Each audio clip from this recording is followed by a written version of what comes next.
Right, our friends, we're joined with a gentleman, Paul McEvoy. Now, this man's a bit of a legend, if you don't mind me saying so, Paul.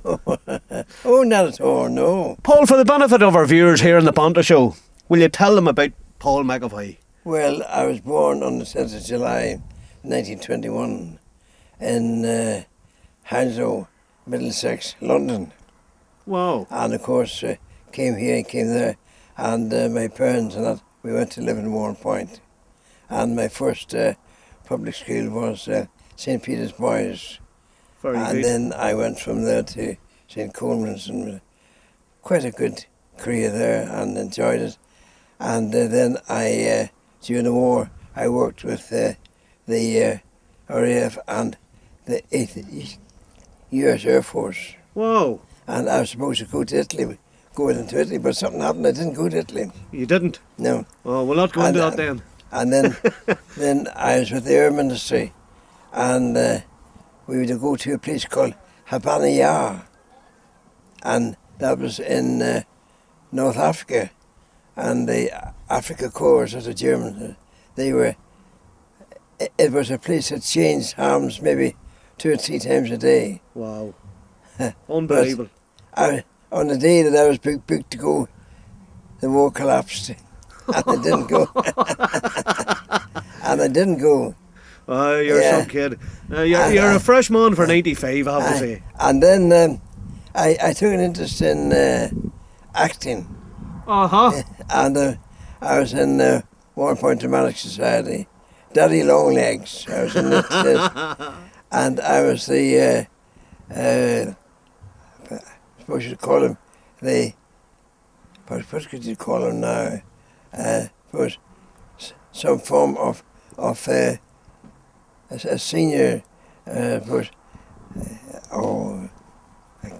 can't just think of the name, right? But it'll probably come into my mind. But anyway, and the producer was Dermot O'Brien, and he was very, very good, and he also produced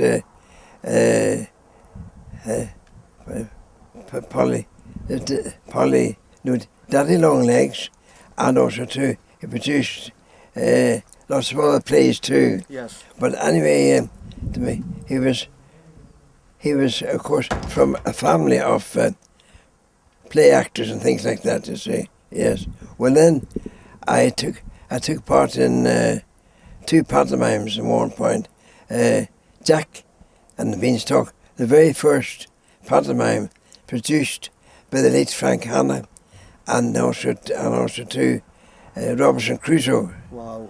And on that night, the day of that night was the time when the boat was lost, going from that last Saturday of January. Wow. Yes. Well then.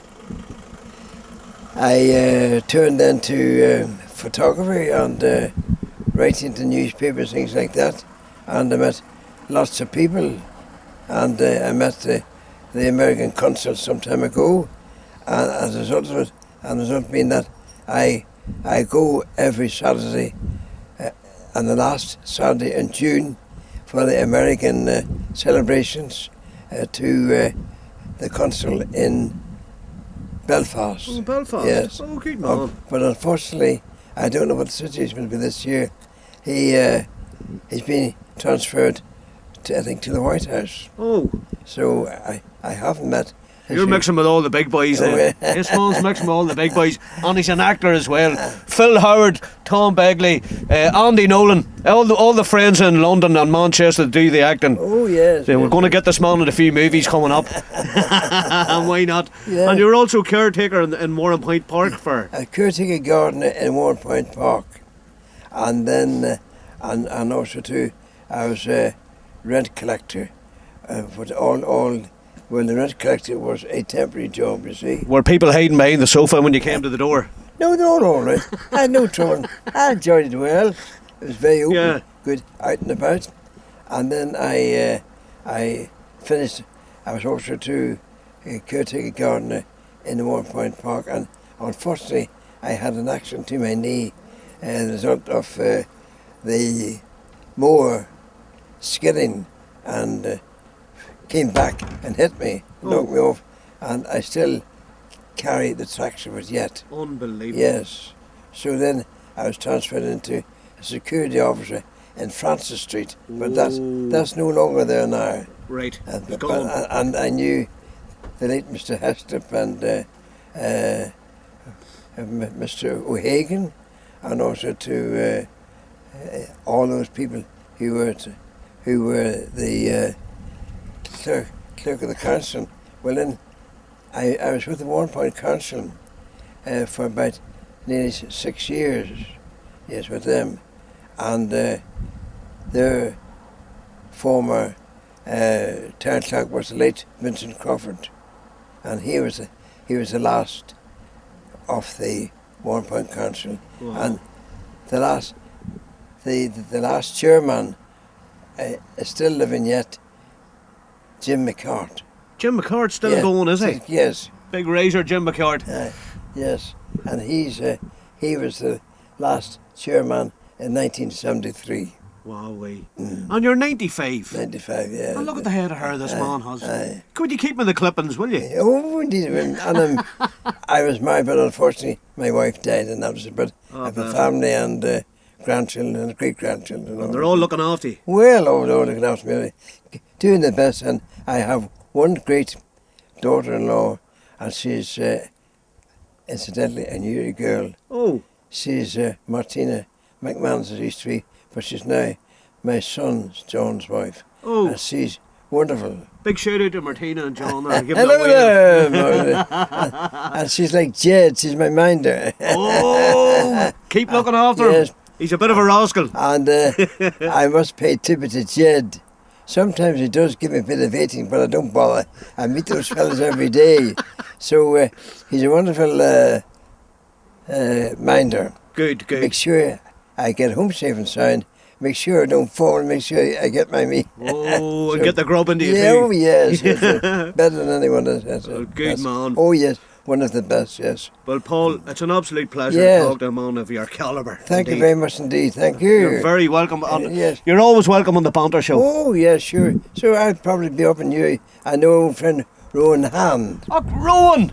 Rowan's a good friend of mine too. Aye. I'd Rowan on the Banter show before. Yes, well, a number of times. Well, Rowan was, I think about a fortnight ago, down at One Point Golf Club.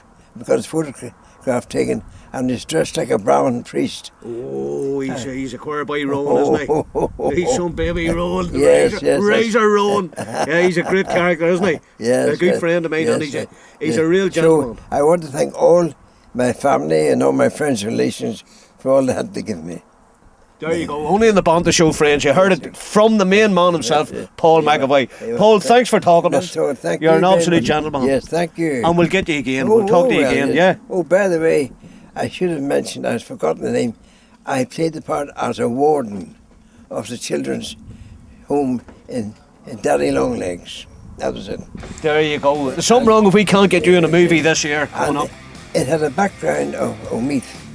Oh, Meath was the background? Yes. What about that? We'll have to check that one out. That's right. We'll have to check that one out. So, Paul, will you join me? Our catchphrase is razor. Yes. I mean, that's all you do with the two fingers. Just go razor. So Razor. for me and Paul, we're out of here. Razor. Razor. On your mouth, boy. Oh, Razor.